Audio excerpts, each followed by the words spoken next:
The views expressed on this program are those of the producers and individuals appearing on this program and do not necessarily reflect the views of the Sun Prairie Media Center staff, its video service providers, or the staff and elected officials of the City of Sun Prairie.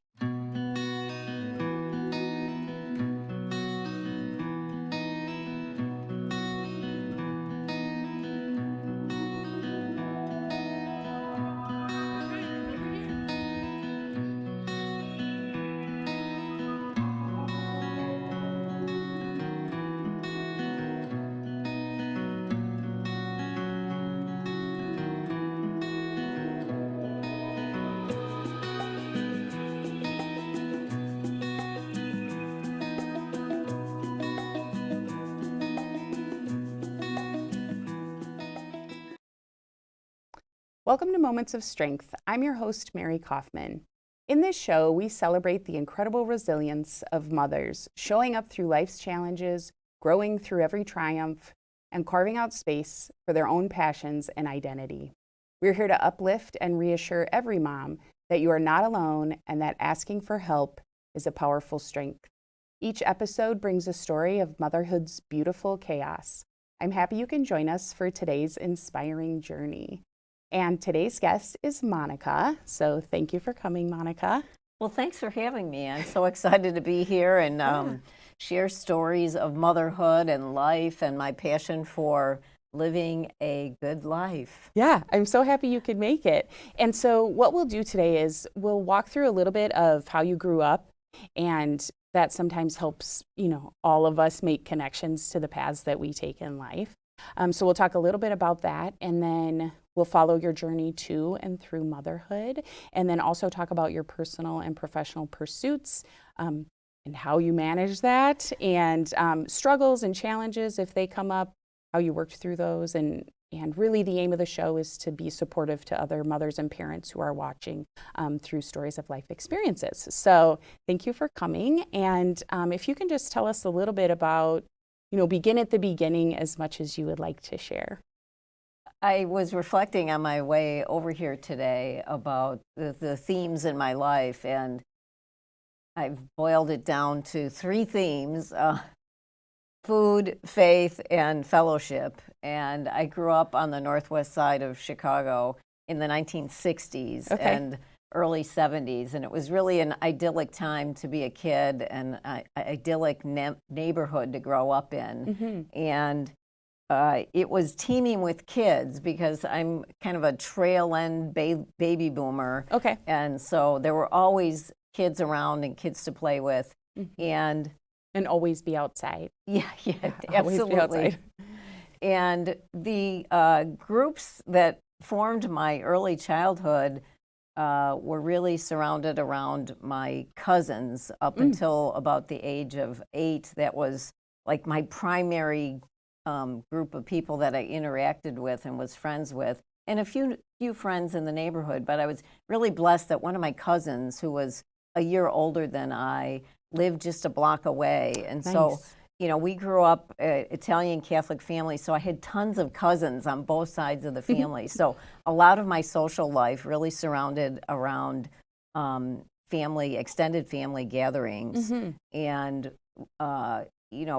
I grew up Catholic and went to Catholic school, and that faith element was always present. And early on, I didn't really have an appreciation for it, but it was later in life that I started to have some deep spiritual experiences, and that's really been the guiding principle that's carried me through a lot of difficult times in my life. And I have 3 older brothers, and my 2 eldest brothers are like 9 and 10 years older than I. Oh, wow. So my oldest brother, I don't really remember him living at home, but my the youngest of the 3 is 4 years older than I, and so we were in school together for a while, and had that kind of typical sibling relationship where you're great friends one day, and then the next day you're battling each other. I think because they'll be there regardless of what they're always showing up the next day, so you can take it out on them. So your cousins, did they all go to school with you as well, or? No, just the one that lived nearby. Okay. But, you know, a lot of times in the summer we did things together, and, you know, holidays and family gatherings were just a really big part of, you know, my growing up. And the food part, like in Italian home, everybody's in the kitchen. Yeah. And that preparing food and sharing food with people and the hospitality around that is really a value that's carried through to my life as an adult and our family now. I guess those are my happy places. Yeah. My happy places are, you know, in the kitchen, preparing food, sharing food with people. My faith is the other, you know, really happy place. And then fellowship, you know, interacting with people. I really draw energy from being with people, meeting new people, having an impact on people's lives. That's what makes me feel totally alive. Well, and growing up like that too, where you're just, I mean, you're encouraged to interact with, you know, the people in the neighborhood and be comfortable with that and grow up with a large family and know lots of people of different ages because you get together regularly, you know, for food. And so that can sit in there and make you want to do that, you know, as you get older. So Chicago, and for your whole childhood, or?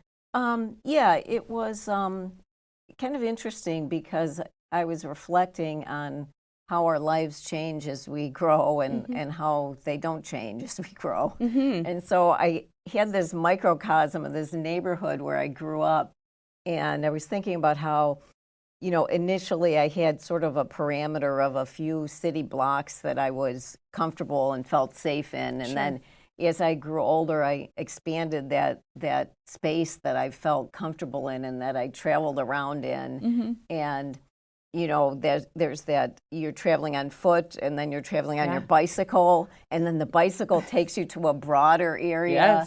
And then, you know, I lived just on the edge of the city limits. And so as we grew up, my friends from school, we started to take the city bus. And so the city bus then took us to different neighborhoods, and we would travel down to Wrigley Field and go to Cubs games.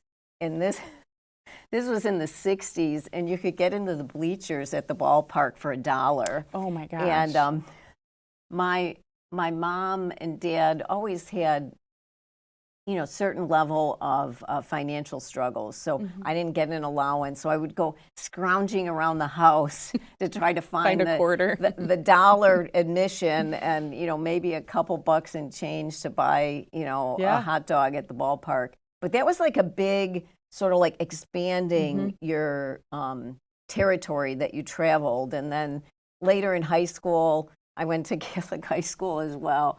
And I met a friend that lived a little bit further in the city. And then we'd start going downtown Chicago. And that like opened up a whole new world to me. Yeah. And then I went away to college, but I didn't go too far. I went to Central Illinois. And then after college, I traveled to Europe. And so, you know, like my worldview kept expanding. Right. And then, you know, I got married, and in 1990 we moved to Wisconsin. So I moved from Chicago, which was, you know, a huge city, to Madison, and that felt smaller. Right. And then I moved to Middleton, and then 5 years ago I moved to Baraboo. Yeah, this is funny. Now I live in this really small town in you know, Wisconsin, but it's become like my home, like my neighborhood from when I was a kid. This just struck me in the last couple days. Like now this is my happy, safe place where I have my faith community. And through my business, now I am establishing a community here where I live. But through the internet and through social media, I can impact people around the world and around the country. And so, I don't know, it's like your life changes, but there's just themes that stay the same. I don't know if does that make sense? Yeah, no, it's great. I love the way you described it. And just thinking about, you know, I talk a lot on the show about how life is an adventure to be had. And so that's great how you just described that sort of steps to adventure and expanding your world, and even, to go to Europe at that time. When was that? Probably late 80s, maybe? I was in Europe Mid-80s? in the early 80s. Okay. And then actually for my job, I traveled to Europe a few more times too. So I grew up in the military, and so in the early to mid 80s, I also was in Europe, and we had a chance to travel around through organized tours. But to go there then was a big deal because, the world wasn't as connected as it is now. And to expand your experiences to other countries and how other people live their lives, and then even that there was a place for you there in some capacity, can be sort of mind-blowing, and then just expands your mind because you understand the human experience in a more detailed and comprehensive way, I feel like, because you've watched other people live in different ways. Yeah, it was really enlightening because, as a country, our history is really fairly short. For sure. And traveling to Europe and seeing these cultures that had lived in the same area for thousands of years. I was actually in a little town in southern Switzerland for about 5 weeks for a workshop. Okay. And just getting the sense of the history in that one little town. And then we did get to travel around, went to Paris and to Amsterdam, but that sense of history, and then coming back to the U.S. and just gives you a different perspective. Even the on things life. that are old here are new, comparatively. It's so young, and we forget that in the day-to-day because this is our life experience. We're not going to sit and contemplate that every day, but it's important to know that when we think we know, it's like there are generations and generations of people that have existed, around the world long before we were here. So I always found that to be, when I reflect, something that is important to my own experience, that I was able to witness those other cultures and see that at a young age. So yeah, that's great. And then so you went and had this big adventure in Europe and then came back, and then, as life. But I feel like that makes sense to have those experiences, choose what you want to engage in or take with you, and then design your life now that you have the knowledge to have in it the things that you want in it. So now you're doing that. And so I love how that, it's like you threw out a yo-yo and now it's coming back. And here you're in your community. And, I still enjoy travel, and going on adventures is really important to me as I age, to keep challenging myself. Yes. But for day-to-day life, I love living in a small town. Yes. It's, easy to manage. Okay, so Europe, and then you got married. So you met your husband in college, or on the bus in Europe, or what? No, I met him actually right before that Europe trip. He had just moved to the town where I went to school. I went to school in Central Illinois, in Peoria, Illinois. Okay. And I started working for the university in my capacity as an art person and designer in their creative arts department. And I met Derek there, and we got married a couple years later. Sure. What kind of art did you do? I got a Bachelor of Fine Arts degree, and I studied fine art as well as graphic design, and then started working in the graphic design field and went on to get involved in the catalog industry. Oh, and okay. so that's what originally brought us to, to Wisconsin, was I was working at the time for Land's End. Okay. And they wanted everyone to work out of the home office in Dodgeville, Wisconsin. Yeah. That's a big change. I knew moving from Chicago, I was not quite ready. I was not at that time ready for small town Wisconsin life. So we moved to Madison, which was, a big change. And then, as I described, I'm like happy in small town. Yeah. Yeah, but it's good to take steps there. Right. Because that can be so drastic, to go from all of that busyness to a quieter scene. Yeah. So then you did graphic design for Land's End, and we're living in Madison. And then when did you have your baby? David didn't come along until 15 years into our marriage. Oh, okay. So I'm pretty much a driven personality. I see that. And I poured myself into my career for a really long time. And I actually was afraid of motherhood on some level, and afraid of like losing my identity in that journey as a mom. And so it was that biological time clock was ticking in my, mid to late 30s. Right. And it was on my heart that, yeah, I want to be a mom. And, one of the key people in my life at that point in time was actually my nurse practitioner. Okay. And, if that's a message for anyone out there, just a little bit of encouragement to someone that you care about can make a huge difference in their life and their life trajectory. Because at the time, my mother was not supportive of me becoming a mom. I love my mom dearly. I can tell some more stories about her later, but she had this uncanny ability of saying kind of the wrong thing to me at key moments in my life. We made peace before she passed away, but I went to her and I told her that Eric and I were thinking about trying to have a baby, and she said something like, well, gee, Monica, I never really imagined you to be a mother. That's helpful. And I think it was because I was so wrapped up in my career. Yeah, well.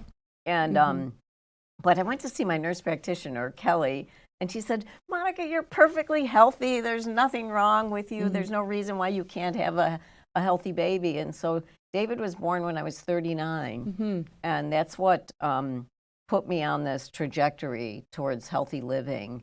And I just wanted to do whatever I could to optimize my health so I could be active and do fun stuff with David as he grew up. And I didn't want to be the older mom who, like wasn't active and couldn't do stuff with David. And so it really has had a huge impact on my life in terms of choices that I made, because I was laid off from my job after 19 years then, when David was, I guess, about seven years old. Okay. And so that's when I had this major shift away from the creative industry into health and wellness and being an advocate for healthy living, and then went on to become a health coach. So becoming a mom really was, just a huge shift. All of a sudden, that corporate job wasn't so important to me anymore. I really wanted to have more time with my family. And I think, just that desire to be a more balanced, well-rounded human being, and not just focused on work all the time. Well, kids will teach you if you want that. Yeah. Where your desires lie. Because you can't know until you are in it, as a parent. You can't know that because you don't have something to compare to. So you can be caught up in your job, and that can be what you do forever, and that's fine too. You can't say definitively if you want that more than being a parent until you're a parent. The unfortunate thing is, once you're a parent, you can't put it back. So to make that decision for real, you got to be in it. So it's good that worked out, is my point. That was really, like you said, in your heart to be a parent, and then look at the trajectory you took in your life because of that. And who knows if you would have done that otherwise. And, it's kind of ironic in a way, going back to my mom, because, she wanted me to stay at home and go to college in Chicago and go to a Catholic college. And I said, Mom, the whole world isn't Catholic. I'm going to have to find that out sooner or later. Sure. And so I wanted to go away to school. And it was actually my dad that was supportive of me to choose the school that I went to and to get away from home a little bit. And my mom wanted me to go into something like nursing. And my dad was encouraging me to pursue art even though it maybe wasn't the absolute practical choice at the Right. time. And but it turned out to be a terrific career choice because I went in the graphic design route and I was very successful in my career. But I've thought about the irony that then later in life I had this interest in health and wellness, and now have pursued Right. helping people get healthy, and which was what my A little bit along the lines of nursing. Yeah. Yeah. so. So she could see something in there that was, yeah, I know, moms. But I was terrified of the whole mom thing, and I talked about all my cousins, but I was like the trail end of this, baby boom in our family. Mm-hmm. I had a couple cousins that were my age and two that were younger than me, but I was never around babies growing up. Oh, right. Mm-hmm. All my cousins were older, and most of the kids that I hung out with in the neighborhood were my age or older. Mm-hmm. And so I thought, well, how am I going to take care of this child? And my pregnancy went well, but at the end I got preeclampsia and wound up having to have a C-section. Mm-hmm. So I was in the hospital for about a week, Mm-hmm. and I was terrified of bringing the baby home and having to take care of it. But there's something that happens. There's this motherly instinct that Mm-hmm. kicks in, and all of a sudden it just happens, and then Yeah. you know what to do, and Mm-hmm. you just get through those early weeks and early months, and you find the solution, or you find the support that you need to get through the bumps in the road. Or you just, your instinct, like you said, is like, just keep the baby alive. Just, at the very least, if I just stare at the baby, there'll be an indication, and then you try a few things, and it can be so overwhelming because when you have your baby and you're in the hospital, so many people are helping you with things, and they're guiding. They take your baby away for a minute so you can adjust or whatever, and then feed the baby, and you have so many hands on, and then they just hand you the baby, and then you're supposed to leave with no help. And some people have families that live close or that can help, and some people don't. But at the very least, it's like just basic needs. Is the baby cold? Is the baby hot? Has the baby eaten? And so then over time, you learn your baby, if you're paying attention. But it is scary and overwhelming. And I don't know that, especially for people that haven't been around babies, how are they being taught that? And then next thing you know, they are a parent, and there hasn't been, there's not a lot of instruction in school for that. And so if you don't have somebody that could be a mentor or an example, yeah, that's overwhelming. Yeah, and I made the choice to nurse David, and that I think really helped me become comfortable with that role. And it was just such a special thing and a special Mm-hmm. time. And, I look at how that influenced our bond and influenced David, because I nursed him for a long time, even though I went back to work. Mm-hmm. I was really dedicated to it. And we would read. I actually, started reading to him when he was an infant at my breast. Yeah. And we would sit in the evening in the rocking chair, and I would read to him. And I'm going to get choked up, but we kept reading together up until probably the time he was like 12 or more. Right. And he was at times a little bit of a hyper kid. I would often have difficulty getting him to fall asleep. Sure. And so the reading was so important. And we would go to the Middleton Library a lot and get out books. And then they would have these Friends of the Library sales. And so I would buy the picture books. And, to this day, David still treasures some of his books from his childhood. And when we moved 5 years ago, we had to, purge a lot of things. But there were books he did not want to. He did not want to part with. And so we have these fond memories of reading different books, and they became longer books as he grew older. We would read chapter books. We'd read books about the saints, and that had a big impact on him as well. Yeah. That's great. I read to my kids too, and have since they were little, so this is very familiar to me.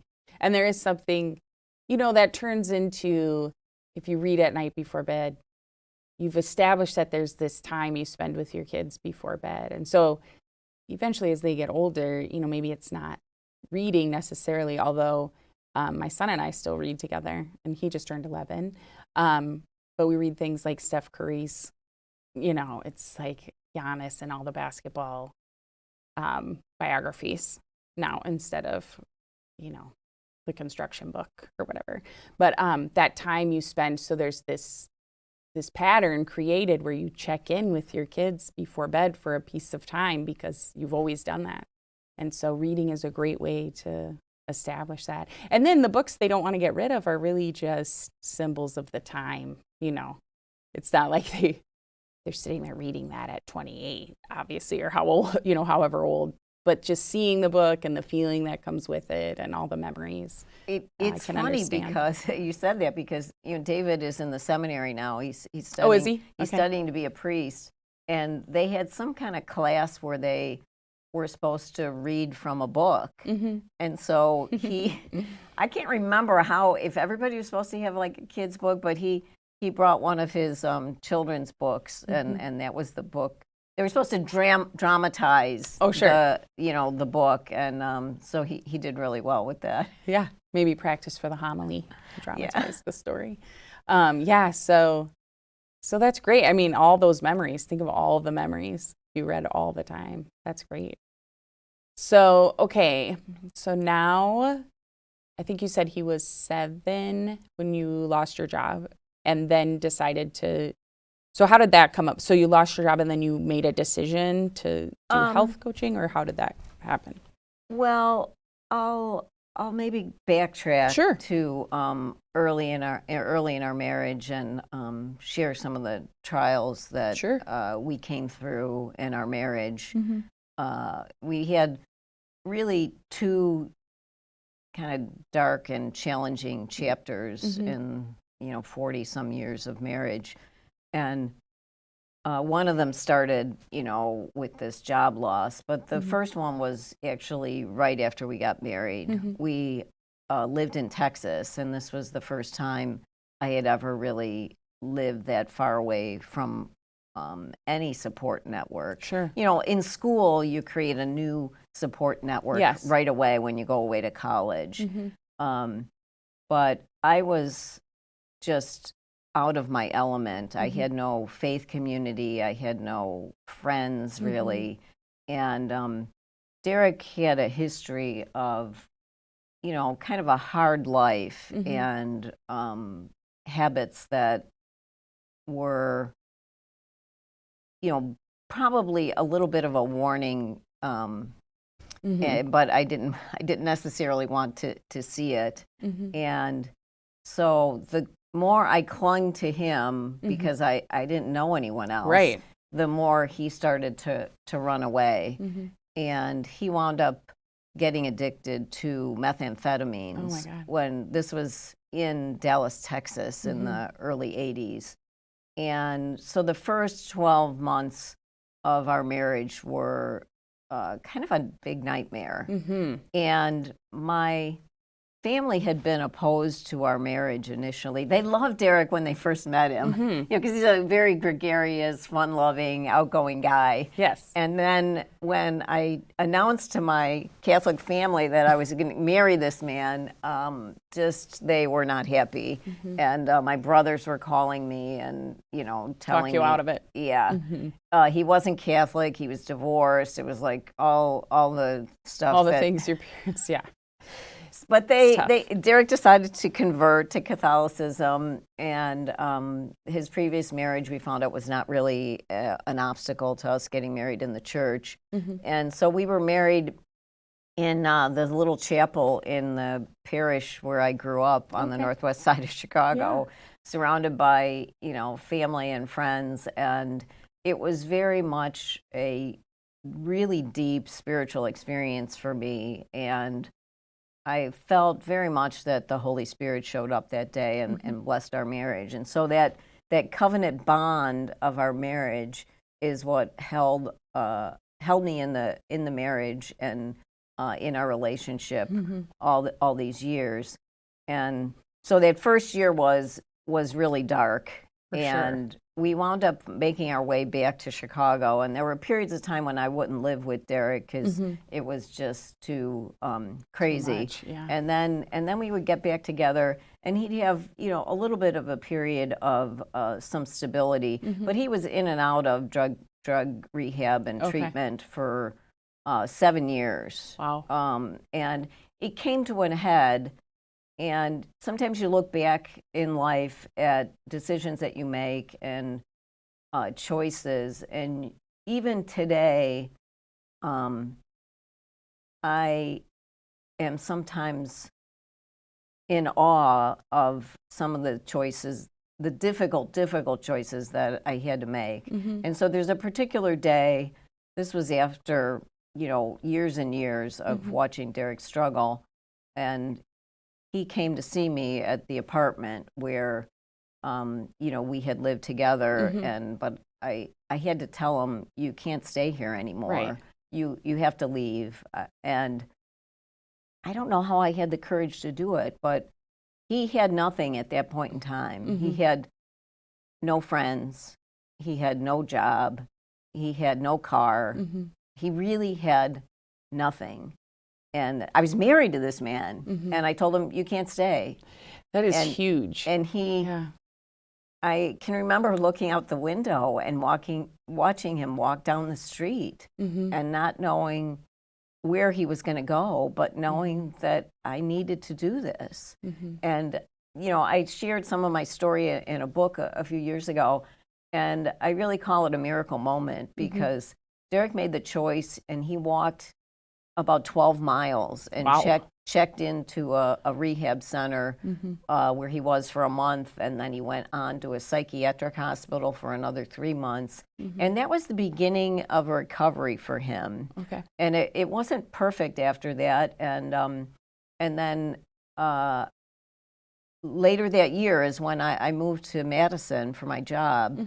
And Derek followed me up to Madison. Initially, we didn't live together, but as he established more sobriety and stability and was working, we got back together. And so we had, it wasn't perfect, but we had a period of stability of about 12 years where Derek was clean and sober. And that's when David was born. And we were so ecstatic when David was born because, we had been through a lot. Of course. And, during that really dark time, just about everyone in my family, my psychologist that I was seeing, everyone was like pushing me towards divorce. You're right. And I never felt compelled to divorce Derek because we didn't own a home. I didn't have any children. There was no like compelling thing that I needed to pursue that route in order to protect myself. I would just choose to live alone. So when we got back together, things were good, and David came along. I mean, it was just an incredibly joyful time. And I was pretty much, just in love with my child and in love with life. And then the second storm started, and it started with some health issues for Derek. He had a series of first an ankle surgery, and then I lost my job at Land's End at the catalog company, and I was the main income. And so Derek was working at the time as an RN. So when we came to Madison, he was working still as a dental lab tech. And then he decided to go back to school, and he got an RN as an older adult. And he was terrified when I lost my job. I was ecstatic because I had already decided I wanted to pursue this health and wellness arena as a way to make a living because I don't know, my heart just wasn't in the whole catalog thing anymore. And so when I lost my job and I decided not to get another job in that industry, it started this conflict between the two of us. And then he had the ankle surgery, and then he had a spinal fusion. So he had major back surgery like a year later. And he wound up getting addicted to the narcotic pain painkillers. meds that they put him on. And so this unleashed a whole nother cycle of addiction. And this time it was even more challenging because David was there, and he was like at a really vulnerable age. He was 8 years old, and he had never seen his dad high or drunk. And so the next 7 years were another, just one chaotic thing happening after another. And right in between that, right after Derek had the surgery, my mom actually came to live with us, which you know, I can talk a little bit more about that if you'd like me to. But you know, sometimes a door closes in your life, and you think, oh, this is like a grieving moment, but it actually turns into something really, really wonderful. And if I hadn't lost my job, I don't think my mom would have come to live with us, because what happened was I had so much more time on my hands that I could go down to Chicago. At the time, she was living with one of my brothers. Okay. And he wanted to get on with his life. They were living in an apartment. And she thought she was going to go, as an 85-year-old woman, live in an apartment all alone. And so I kept inviting her to come and live with us. And she would tell me no, no, no. And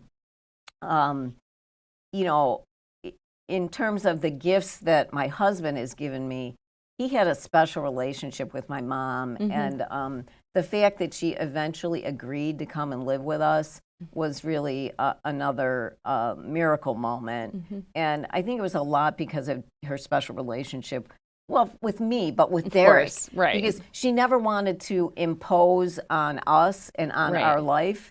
And I think it was partially because my father's mother lived with us at different periods. And I think she had gone through that experience where all of a sudden you have this other woman kind of in the sticks household, with you. and the conflict that came out of it. And she didn't want to impose that on us. And I kept, you know, leading her and trying to persuade her. And I spent more time with my mom that last year of her life than I had in probably 10 years, because I was hoping she'd come and live with us for, you know, 3 or 4 years. And we had only 3 short months with her. And she wound up having a stroke and passed away a few days later. But her final gift to me was a message the night before she passed away. She had the stroke, and then she was in the hospital for a few days. And we brought her home on a Monday, and I had some plans for my business that evening. And she said, go, I don't want you here, like, fussing over me. And I got home that night. And she had had a long day. She had been discharged from the hospital. She had this, you know, surgery in the hospital. She was still awake. And so we were visiting in her room. Derek had remodeled one of our guest rooms into a room for her. And one of the last things that she said to me was, oh, it feels good to be home. Oh, and that's so sweet. You know, the fact that she felt like now this was her home. Right, because at 85, to move from what you've known forever and then to feel that there is like, so that was that says a lot. That was a special gift in those few months that we had with her. And for David to have time with his grandmother like that, you know, he was about 8 years old, was really, really wonderful. So then we had the trauma of her death, and then that's when Derek's addictions just kind of really all came out and reared their ugly head again. That's a lot. That's a lot. But I think, you know, it's so nice of you, for lack of a better word, to share that, because I think a lot of times in a situation like this, we talk about the things that work, you know, that were good, and also it's an hour, so we have to kind of get through some things. But as moms too, I think the things we've dealt with, we just have dealt with those, and they're in the past, and we don't have time because we're dealing with something new today. But for you to walk through those difficult times, I'm sure, even myself, people who are watching or engaging with this have felt that. Maybe not the same situation, maybe not the same struggle or challenge, but just that feeling of being in a relationship with somebody who like you love so much and want to be in your life, and you don't have control over their behaviors. And for you to be able to, like you talked about, it's self-preservation, but it's hard to do that because you love that other person as much as you love yourself. And so what if you didn't say, you can't stay here? Things would have been so different for you and for him, so being able to have that boundary and then watch him walk away. I mean, that's powerful. There are many women and men who don't ever do that. They just stay in it, and, it can destroy their lives, both of them. Nobody can help. And so I think the things you've talked about, while deeply personal and difficult, it's very generous of you to share that, because humans are imperfect, and we're all stumbling around through things that we find ourselves in that we didn't intend, and we don't know how to get out of them. And so to hear a story of somebody who knew that that could be a thing and made the choice and then stood by that person anyway, and came out of it, and then again, but then came out of it. So that's just so generous of you to share that. Yeah, well, part of my mission is really to inspire other people. And what I've realized is, I look back, is that a lot of it was a generational cycle of addiction and codependency and mental illness. And part of what I shared in the book, do you want to just show that book? Just hold it up to one of the cameras here. It was an anthology, and my chapter in You Can, You Will is called Miracle Moments. Okay. And in the book, I reflect on some of those experiences in my family of origin, and how I have repeated those experiences in my marriage and in my life. So the parallels between my dad and my husband are uncanny. So the primary addiction in my family of origin is gambling, and my dad was a gambler, and probably like a borderline alcoholic, and two of my brothers have been afflicted with the gambling addiction. And so part of what I feel like my mission is to break that addictive cycle and codependent cycle for my family, and to inspire other people that you can break those cycles, and you can still live a fulfilling life. And, as moms, we want to provide the best for our kids, and to break that repetitive cycle is really important. And so there's also a mental illness layer that comes into this picture. So it was 2005 when I lost my job, and then 2006 when things really started to fall apart. It wasn't until 2009 we finally got a diagnosis of bipolar disorder for Derek. And once he got on the meds for the bipolar, he started to, even out. And, life wasn't perfect, and we still struggle with a lot. But it was a big light bulb moment where all of a sudden so much of our married life and the ups and downs and his behavior and it just all made so much more sense.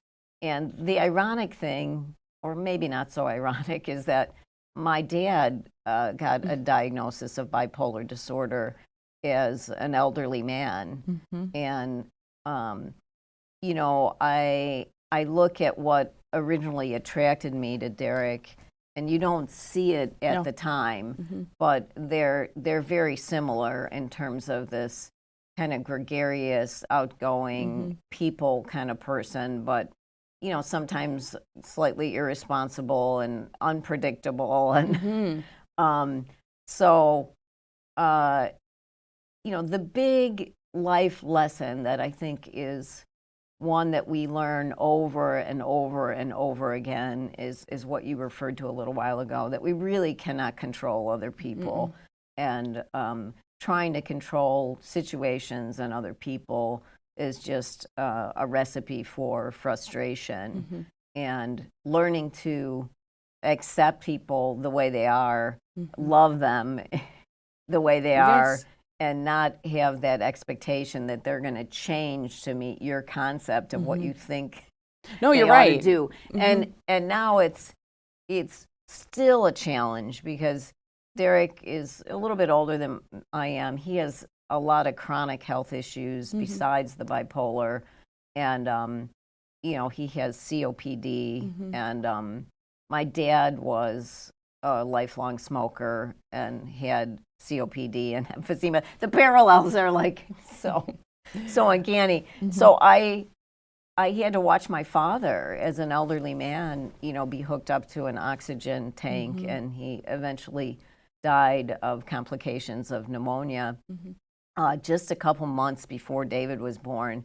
And that was heartbreaking for me that he never got to meet my son. And he has grandchildren, he had grandchildren from my brothers, but I think his life was already really declining, and I just sensed that he was not engaged in my whole pregnancy, like at the normal level where he would be excited for me, because he usually was very supportive and excited, but I didn't get that vibe from him during the pregnancy, and I think it was just because he was really, really declining. And so now, it's frustrating for me to watch my husband have the same disease, and he was in the hospital a year ago, and so now we have an oxygen machine in our home, and that has become a part of our reality. That we all do that. I mean, we seek out in our partners what is familiar, and that's why women do it for whoever their partner is, and men do it for whoever their partner is. It's the familiarity, whether it's desirable or not. Your brain seeks out the familiar. So that's doing that in the background when you don't even realize that. So when you're looking for a partner or not, or there's somebody you really, really like, probably there's a lot of familiarity there that you don't even realize is tied. And so this is such a clear example of that. And I just think that's interesting, the way that you point that out. And anybody watching, if you pull the thread on it, you probably can find some parallels between your partner or whoever and your parents or caregivers or whoever was most familiar to you as a child. So that is real, very real as it is for you. So thanks for sharing that. So now on this health journey, can you talk a little bit about once you started pursuing that as really an entrepreneur, right? Yeah. So. Well, it was started because of that desire to be an active mom, and I'm excited that, David's now 27, but we still go hiking and kayaking and doing things together. And the day I lost my job, I realized that I didn't ever want to be in that situation again where my whole income was reliant on a corporate setting. And I think in today's world, as we look at, how the economy is changing, how AI affects everything in our life, and how many different kinds of jobs are going to be eliminated in the next 5 to 10 years, I think having that entrepreneurial endeavor just makes a lot of sense. And like I said, it has just brought out in me that whole happy place of healthy eating and encouraging people to fuel their bodies well. And my handle out on social media is Living Younger Longer. And I think because of those periods in my life that were really challenging and dark on some levels, and maybe held me back from doing certain kinds of things because I was just so overstressed and so overwhelmed by life. I'm trying to make up for it now in my 60s. So I just love living life and living a vibrant, healthy life and encouraging other people to do it. So I have some health coach programs, and I have a line of products that I recommend for people to help them on their health journey. And I started talking about fellowship as I was growing up, and the importance of my faith community, my cousin community, my neighborhood community, and now my communities are still my faith community, but my business has become my community because a lot of times what happens is, some of my lifelong friends have become clients. Sure. But a lot of my clients become lifelong friends. It's a great cycle. Yes, it's like, I attract people that, have a similar approach to life and want to get out and go on adventures and do things. And so it all weaves together in a way that I can't really separate what I do in my business from my friends. My clients often become dear, dear friends.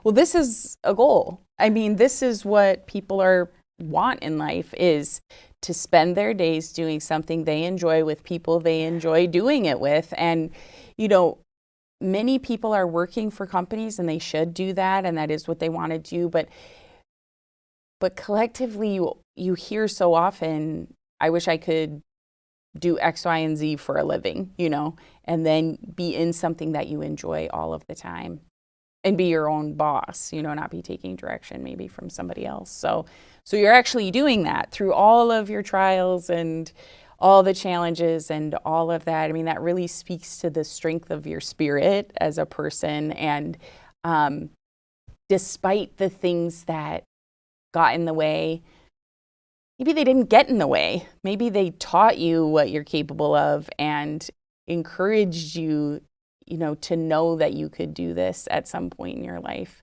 When you look back, when you're in it, it doesn't feel like that. It feels like the world's crashing in on you. But it really forces you to reflect on what you're made of at some point. So yeah, I think we really draw our strengths from those challenging times, and perseverance is one of my character traits, going back to not giving up on my marriage, and just seeing through the storms of life to well, and even pursuing possibility. Look at, you walked around your 4 blocks, then you could ride a bike, then you got on the bus. So like just looking for those possibilities, and looking outward and not just looking down, because you're stuck somewhere. So, and I really am focusing on helping faith-filled women now find vibrant health, to do exactly what you were just talking about, going out, not being stuck in one place. And I just feel that, God has given us this body that we live in. If I can help primarily women I work with, find and achieve vibrant health so they have the energy and vitality to serve their family and then go out and serve the community, then I can expand my reach and expand my impact. And I can't remember if I ever shared this life motto with you in any of our conversations, but it came to me a couple of years ago, and it starts with be more. So become the best version of myself. Use the talents, develop the talents that God has given me, and then make more in terms of grow my business, grow my income, but grow my impact so that I can, impact more lives and help more people. And then be more, make more, give more. I had to repeat it in order to get the last one. So then it's like, then you can give more of your time, your talent, and your money to endeavors that are important to you. And then it's this upward cycle, like one just feeds into the other. And so, and I still have bad days. I still have days when I want to give up. I still have days when I think, what am I doing? I know. Sometimes like just wake up out of sleep and think who do I think I am? But you got to get up and go anyway, because you're going to be awake anyway, so you might as well go after it. But yeah, I think important to note, devastating things happen and terrible things happen, but you can't escape that in life. So that looks different for every person, but what you do with that and after that is really what makes you who you are. So, your struggles look different than mine, but I didn't escape a struggle in my life either, So, so it's nice that you will share your experiences and then how you came out of that and what you're doing now. I mean, look at your energy. It's like you wouldn't know. That could have gone a lot of ways, when you think about what you were up against, and your husband and your child and how they've come out of it too. So we can often be the driver of that. And we have to learn to sort of adjust to what other people's movements are, because again, we can't control those. But just that could have gone many different ways. I think about that a lot in relationship to David and the trauma that he experienced. I mean, this was his elementary school years in through high school that things were really, really challenging.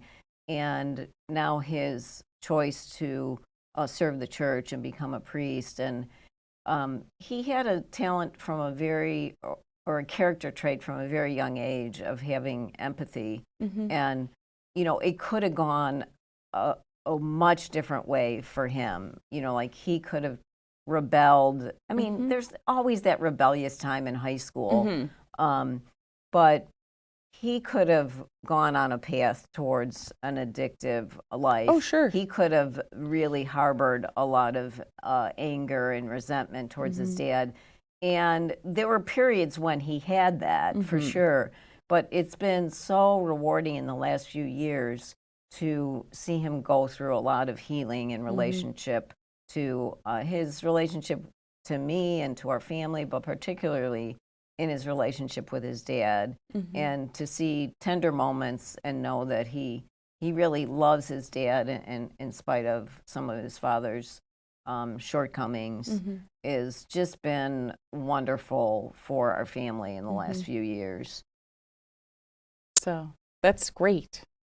Yeah, because there's a lot of paths, available for when something like that goes on, and that seems like a good spot to be. And it really was our faith family at the church that we belonged to when this later chapter of Derek's addiction started that held us together as a family.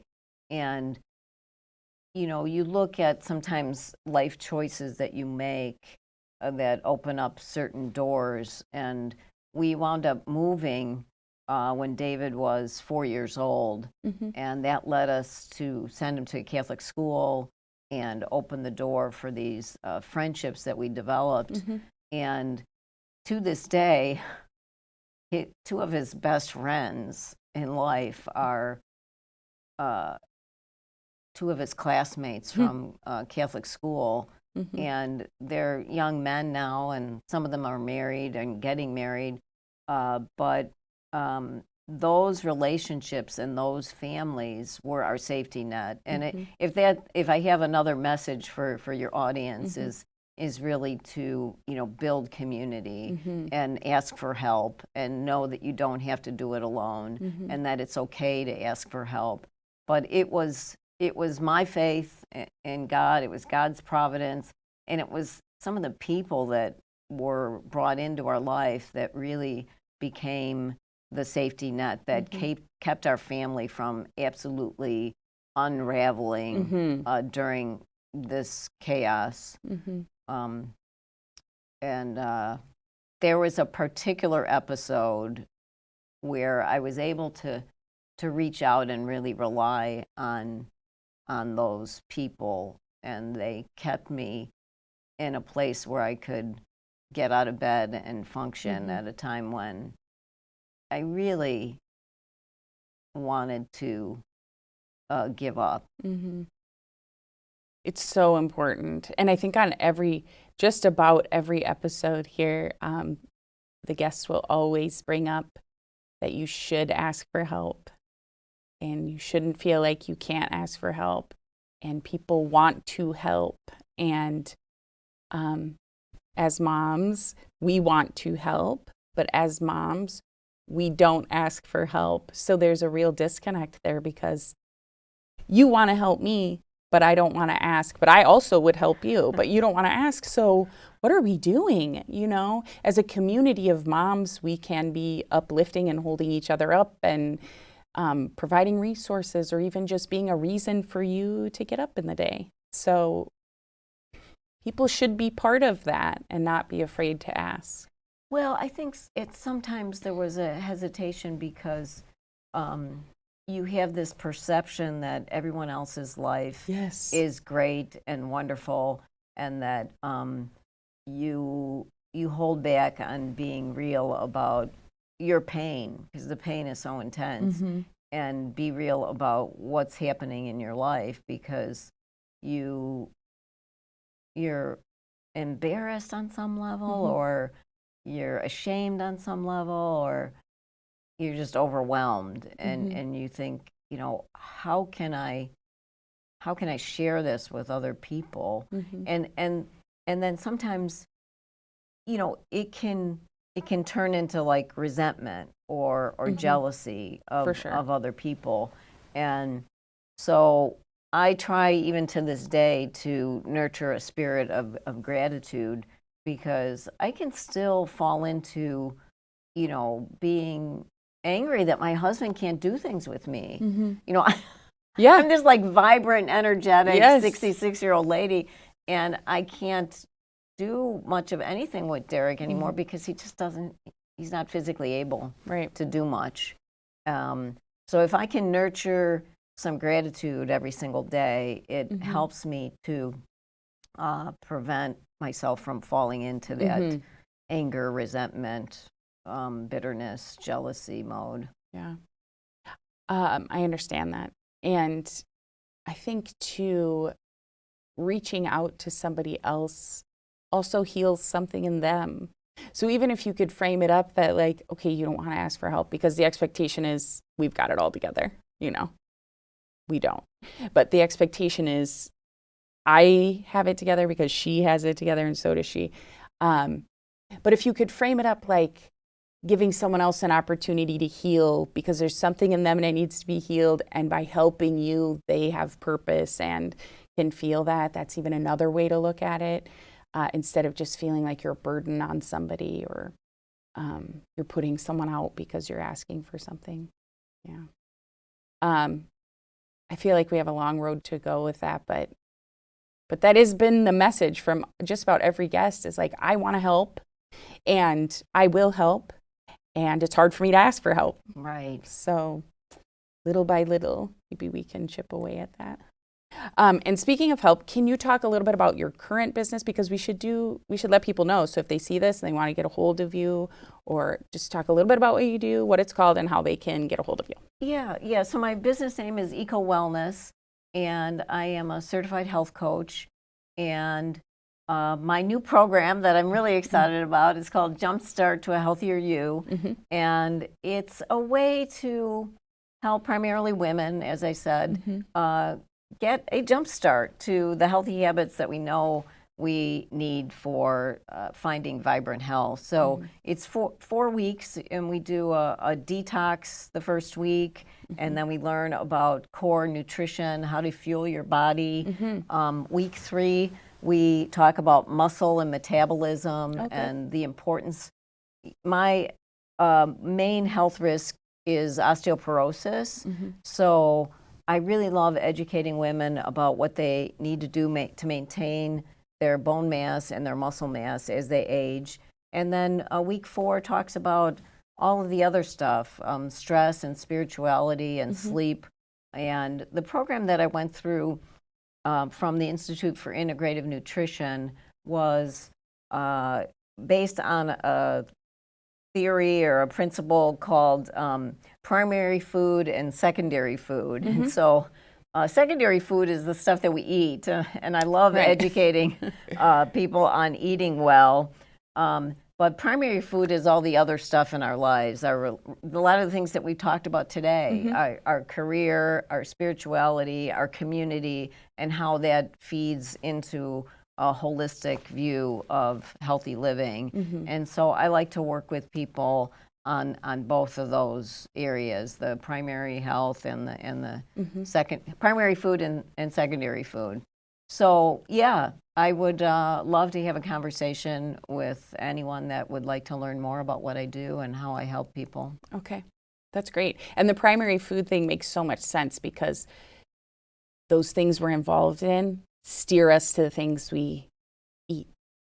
What, your environment, stress level, the job that you do, what your kids are eating, all of that. So that's so important, I think, to point out that you address both of those things. So it's not just show up and eat these things for 4 weeks and you're jump started to a healthier life. It's really the explanation and the teaching of why we do this. It's so much easier to shift a habit if you understand why and what the impact is going to be. So, and 4 weeks, goes by quick. So you can learn a lot in that. So that's great that you're offering that. So anybody who's interested, reach out. I would just encourage anybody to reach out to you. And then before we wrap up, do you have anything else that we didn't cover that you think you might want to share with the audience that might benefit them? We have covered a lot, so don't feel pressure for that. But I just like to give an opportunity if there's anything else you wanted to say before we wrap up. I've been thinking about what are my most treasured possessions in life. Yes. And we talked about some of the healing that went on for our family. And, when you think about your legacy and what your legacy is, what you give to your children and what they give back to you and the impact that we can have on other people's lives. As you get older, you the stuff isn't as important. Right. And this is the green letter.